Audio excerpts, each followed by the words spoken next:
CTV News with Carlyle Fiset. Good evening. Thanks for joining us. We begin tonight with the cloud of uncertainty hanging over the new school year for the Thames Valley District School Board. Officials are dealing with a ballooning deficit while the provincial government has seized control. Brian Bicknell reports. As families get set for the first day of classes, some may not know who to turn to for guidance. And that's what concerns Beth Mai, the chair of the now powerless Thames Valley District School Board of Trustees. All of those individuals no longer have any kind of decision-making ability or ability to communicate with their communities. That's particularly concerning for me when I think about parents who might need support with advocacy or navigating the system. It is the first day of school for the public board since the province appointed a supervisor over financial concerns. In July, it was revealed a budget deficit of $17 million had ballooned to a projected $32 million. But finances aside, Director of Education Bill Tucker says meeting students' needs remains priority one. Finances are always a challenge for school boards. Again, we'll work our way through this with the supervisor. We have a focus on improving educational outcomes for kids, improving confidence in the education system, and getting out of this situation. And we'll get there. This past spring, the provincial government placed the Thames Valley School Board under provincial control. Since then, 4 more Ontario school boards have come under supervision. A new bill tabled at Queen's Park would make it even easier for the government to take control of a school board without an outside review. There's no point in putting more money into a system that is so dysfunctional. Education analyst and researcher Debbie Kasman says big change is coming to the education system, and that could include replacing trustees with parent advisory councils. Most parents have no idea who their school board trustee is. Most parents have no idea what a school board trustee does. And the reality is the role and the power has been slowly taken away from school board trustees over the past 30 years. Education Minister Paul Calandra has said a new governance model for education will be announced by the end of the calendar year. Brian Bicknell, CTV News. Meanwhile, post-secondary students are starting a new school year at Fanshawe, facing the possibility of an academic disruption. Thousands of support staff are in a legal strike position as of September 11th. With more on that, here's Sean Irvin.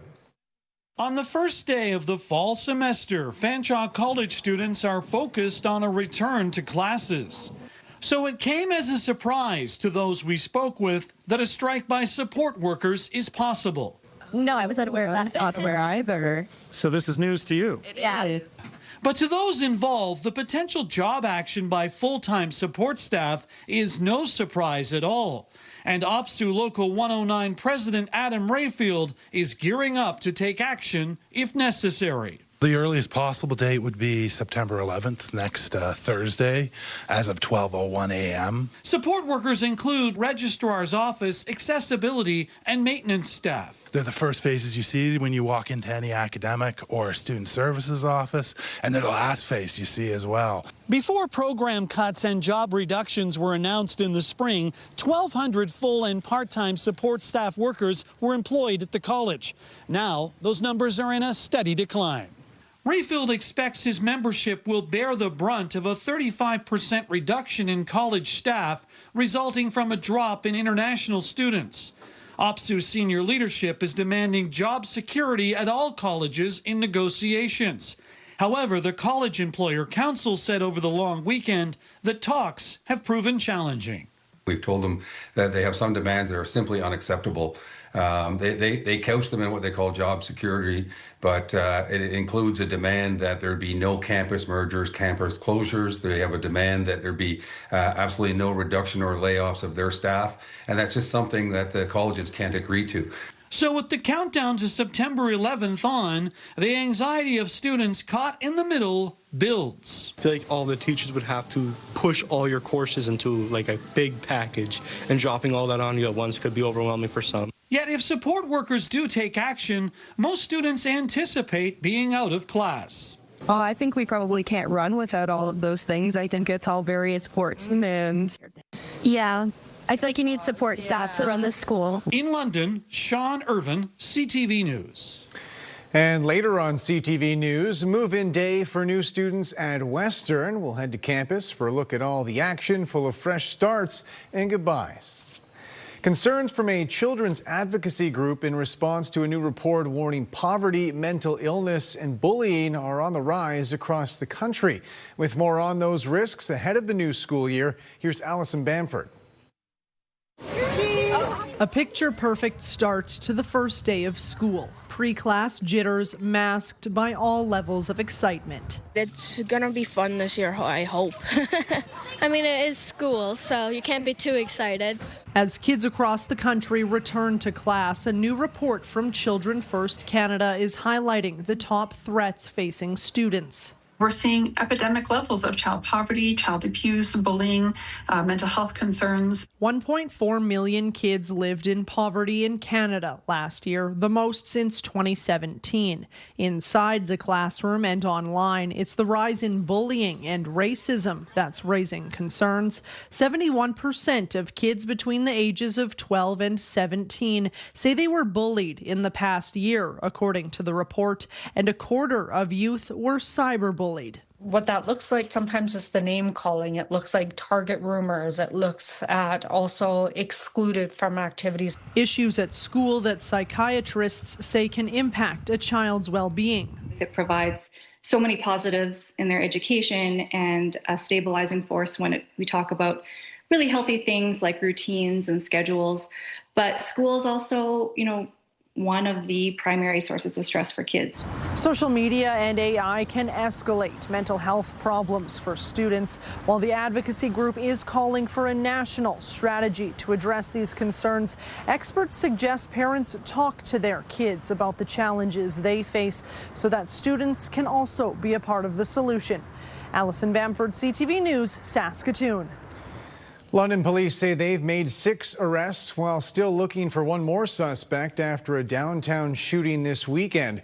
Neighbors told CTV News the investigation appeared centered on this parking lot connecting John and Mill Street. According to police, one victim was taken to hospital with serious but non-life-threatening injuries. They say thanks to surveillance footage, they identified a vehicle which led to the arrests. They also say the gun involved in the shooting was recovered. London's population growth may be slower than previously thought, according to new projections from the provincial government.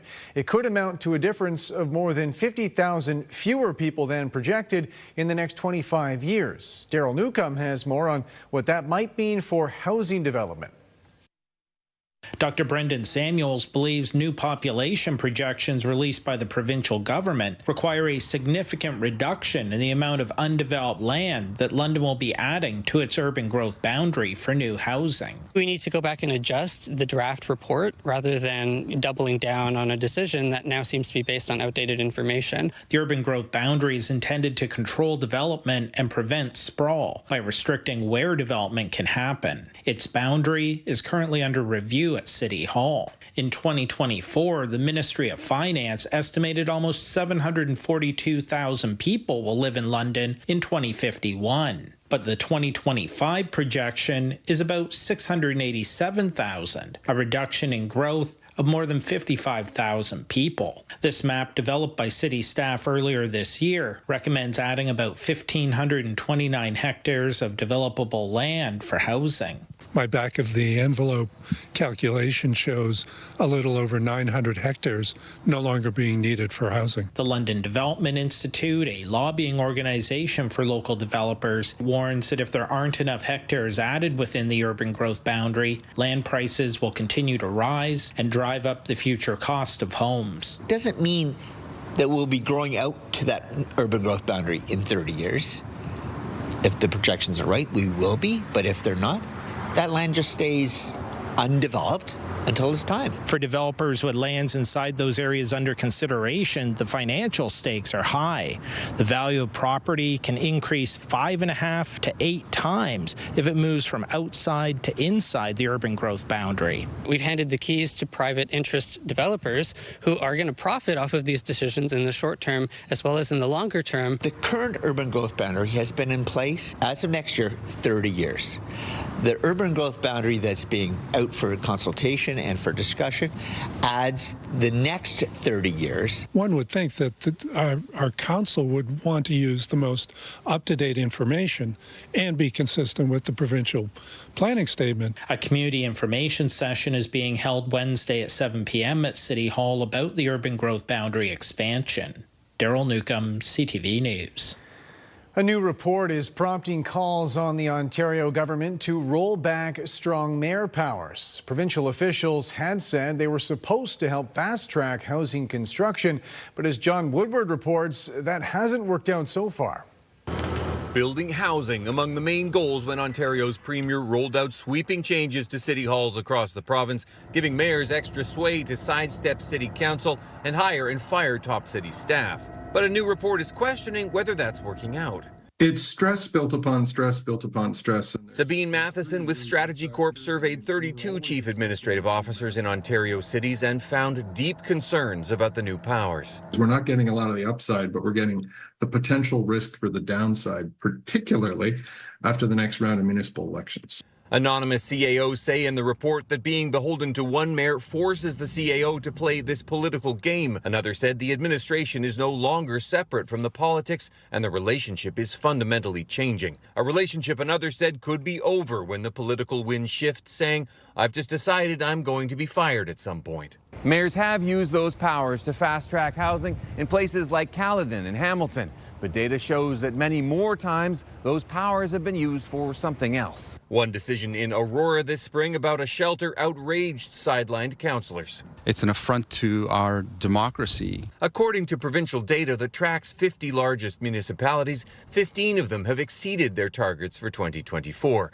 8 are on track and 27 have not met their targets. The big struggle that's in the way of getting housing built right now has got more to do with the economic fundamentals than it has to do with any quirks of decision-making inside city halls. If the Premier's intent was truly about building homes and about building infrastructure faster, he would see the results and see that it hasn't actually delivered. He would put the strong mayor powers on hold and evaluate why that might be. A housing ministry spokesperson said in a statement it is the responsibility of the mayor, council and municipality to implement the strong mayor framework in line with legislation and regulations, saying it's up to the mayors to get their house and their city's housing in order. John Woodward, CTV News. Union leaders are meeting with workers affected by the looming closure of Amherstburg's largest employer. They say they're looking at all options to fight back, and today they received a symbolic gesture of support from the Premier. Sanjay Maru reports. So this is what I think about Crown Royal. That's what they could do. Ontario Premier Doug Ford pouring out a bottle of Crown Royal, urging Ontarians to back whiskey made by workers in this province. This after more than 200 unionized employees learned last week that Diageo will close its Amherstburg facility by February 2026.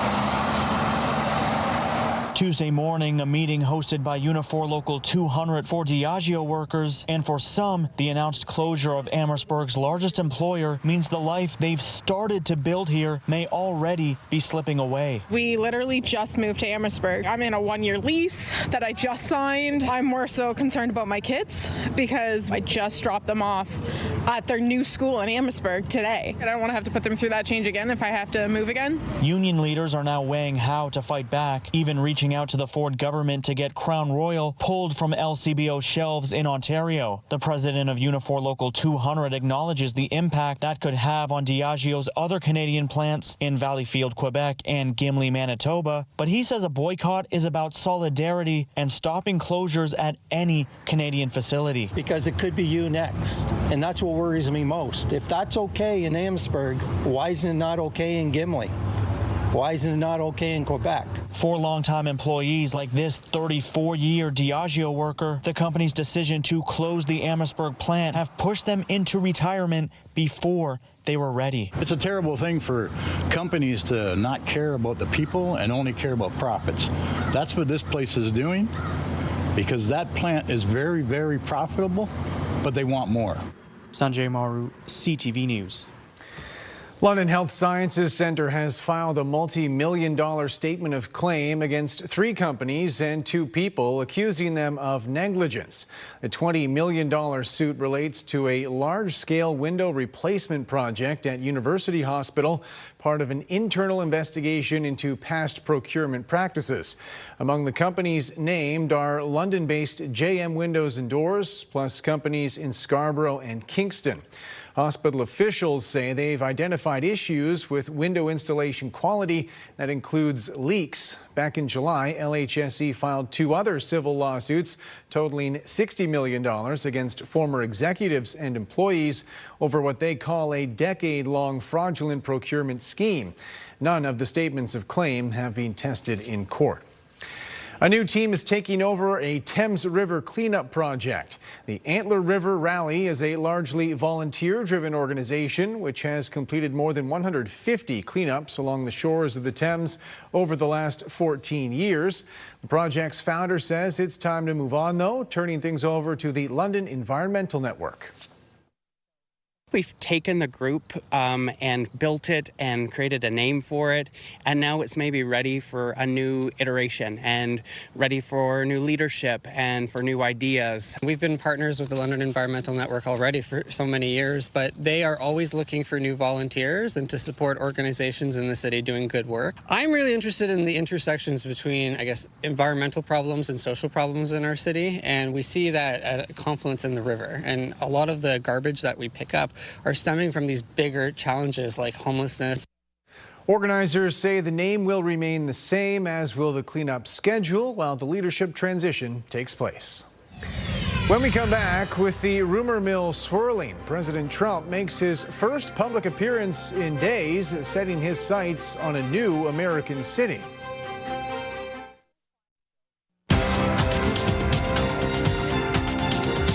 Canada's main stock index finished higher as gains in basic materials offset broader losses. The TSX was up 51 points in New York. The Dow fell 249.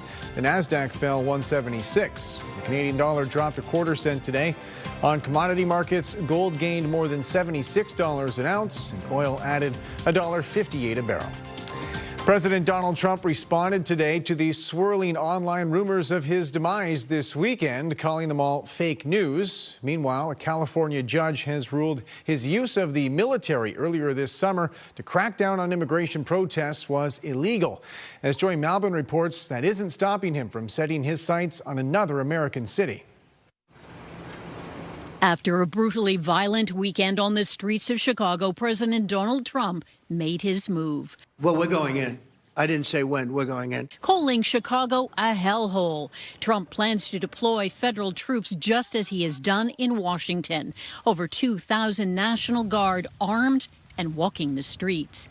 And last June in Los Angeles, the Guard and Marines were deployed to arrest and put down immigration protests. If the governor of Illinois would call me up, I would love to do it. Now, we're going to do it anyway. We have the right to do it because I have an obligation to protect this country. Chicago's governor couldn't be more blunt, saying, "You are not welcome here." I refuse to play a reality game show with Donald Trump again.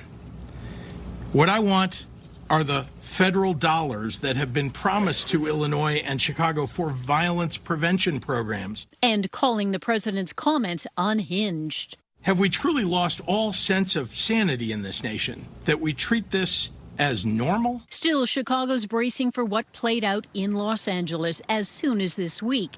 Even as a California judge ruled, the White House broke a federal law by using the military for domestic law enforcement. Instead of using militarized ICE agents to terrify our communities here in Chicago, they should direct those resources to taking down gun traffickers so that we can finally put a stop to the violence. But for some who live here in Chicago, we don't need a Band-Aid to cover up the problem. What we need is a solution. In a rare united response last week, 19 Democratic governors condemned Trump's threat to send in the troops, calling it an alarming abuse of presidential power.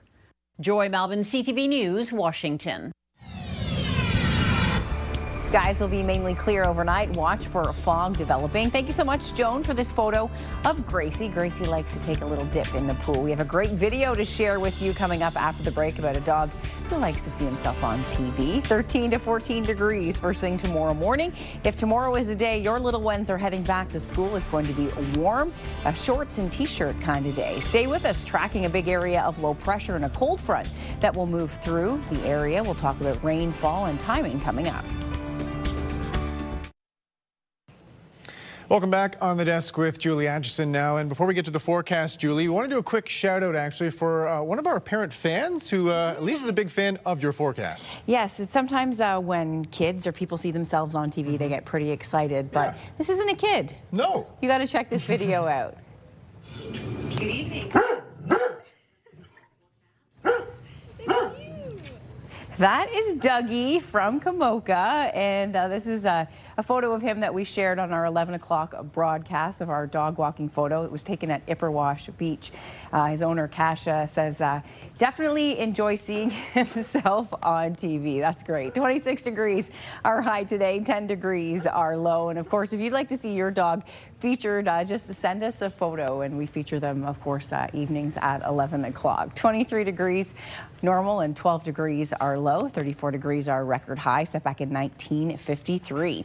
Overnight, skies will be mainly clear with fog developing. Temperatures anywhere from 9 to 11 degrees, and near the lake shore, 14 to 15 degrees near Lake Huron and Erie. Our next weather system is starting to get organized and come into the area. We have a cold front approaching from the northwest. So we have some rainfall that will be coming in. So low pressure area that's making its move through northern Ontario tonight with some rain will drag a cold front across our area tomorrow night. Now through the day, it's going to be hot. It's going to be warm early in the morning, hot in the afternoon, and you'll start to feel the humidity. It's also going to be windy, the winds out of the south-southwest as we head into the afternoon, and we could see gusts hit 60 kilometers per hour. So the area of low pressure will be driving to the northeast, dragging this cold front in. So we'll start our day under the influence of high pressure. If you are sending the little ones out to school tomorrow, of course, it'll be a shorts and t-shirt kind of day. The cold front comes in with showers and thunderstorms, but not until the late evening. The cool air will follow. The temperatures will be dropping off, and we have some cooler conditions arriving for the weekend. Also, the risk for lake effect showers. So this is your Wednesday forecast model. So Wednesday evening, we'll see some rainfall towards the Bruce Peninsula. This is the scattered showers and thunderstorms, potential for about 10 to 15 millimeters. That will arrive overnight into the early morning. Could see a few stray showers lingering as we head into Thursday morning, but the bulk of the rain will come overnight. So your forecast for the day Wednesday, sunshine in the morning, 23 by lunchtime, gusty winds and 27, feeling close to 30 in the afternoon. The front starts to come in overnight Wednesday into Thursday morning with rainfall. Cooler temperatures to follow Thursday, the high just 18 degrees. We'll hit 20 on Friday with a chance of showers. A secondary cold front will come in. That will bring a reinforcing push of cool air for the weekend. Both Saturday and Sunday, although high pressure will be building, the temperatures are cool in the upper atmosphere, and that will lead to lake effect cloud cover and showers north of London. Mix of sun and cloud both Monday and Tuesday. Daytime highs back to where we should be, around 20 to 22. Midwestern Ontario, nighttime rain developing. You saw in through Wyerton. Expecting some rainfall north of that towards the Bruce. Expecting rain by tomorrow late evening, tomorrow night. Overnight into Thursday morning, chance of morning rain. It'll be cool and showery over the next few days into Friday, Saturday, and this will just be that cold air coming in from the northwest. Back into a mix of sun and clouds Sunday through Tuesday with daytime highs from 18 to 21 degrees. So a beautiful day setting up across the area tomorrow. We'll hold off on that rain until Wednesday night. Carlyle, back to you. Thank you, Julie. It was move-in weekend on Western's campus. First-year students and their families starting a new chapter. With more on the excitement and the nerves, here's Brent Lale.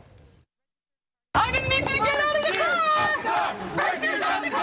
Upper year students help welcome more than 5,000 Western newcomers. Everyone seems like they're having a great time. I'm just starting to get moved in, so I'm still a little bit nervous. As we pulled up, they're singing and dancing. Nervous for her. She's a little bit nervous to be away from home, obviously. We're going to miss her, but we're super excited for the opportunity. As thousands of students make their way onto campus, construction continues on Western's newest residence. 800-bed residence that will be opening in fall 2027. The consultations for this residence are really interesting. We heard from a lot of students that they really want Some of the aspects of what you see in some of our other facilities, they want that idea of having a roommate, they want study lounges, they want those places where they can socialize, meet other people. But there's also some new things that we're doing too around health and wellness. Students feel holistically that there's a sense of, everything they need in one place. This residence is desperately needed as the school is currently at 100% capacity, and they've had a first-year residence guarantee since 1997. I figured I would be able to be part of the school environment more and make a lot of friends. As for parents, I'm nervous for me. I'm very excited for her. to ease that tension, Western has implemented a special orientation. We've got a parent and family reception that's happening where we will have some information for parents, how they can stay connected with us and stay connected with each other and their students. We've always had resources in place for parents, so in the form of a newsletter, those pieces, but we're really trying to recognize the opportunity on a day like this to make them feel welcome and part of the community as well. It's something Amanda thinks is a great idea, with parents dropping off kids from around the world. You get all those questions that you have answered, and sometimes it's not so easy to find those answers. Brent Lale, CTV News.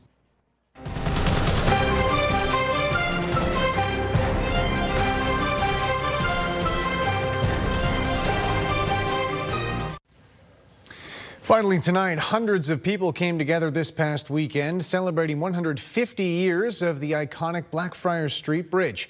Here's a look at some of the festivities.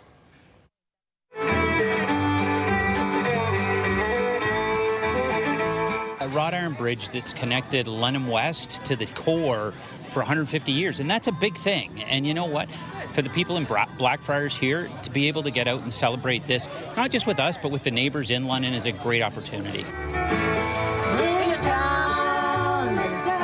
People in New York, they love the Brooklyn Bridge. They go across it, they feel a real connection to it because, again, it's the thing that tied the city together in a much smaller way. This is that, and the restoration they did on the bridge is so beautiful. It's become a bit of an icon for the neighborhood. It kind of feels like it's our symbol. To bring the neighborhood together and to bring the whole city down here. The bridge doesn't just belong to us, it belongs to the city, and it's been an integral bridge, if you'll pardon the pun, from the west side of the city to downtown. So the fact that it's in our neighborhood makes us feel really lucky and like we want to share it. And that's it for us. Thanks for watching. For all of us at CTV News London, I'm Carlyle Fiset. Have a good night.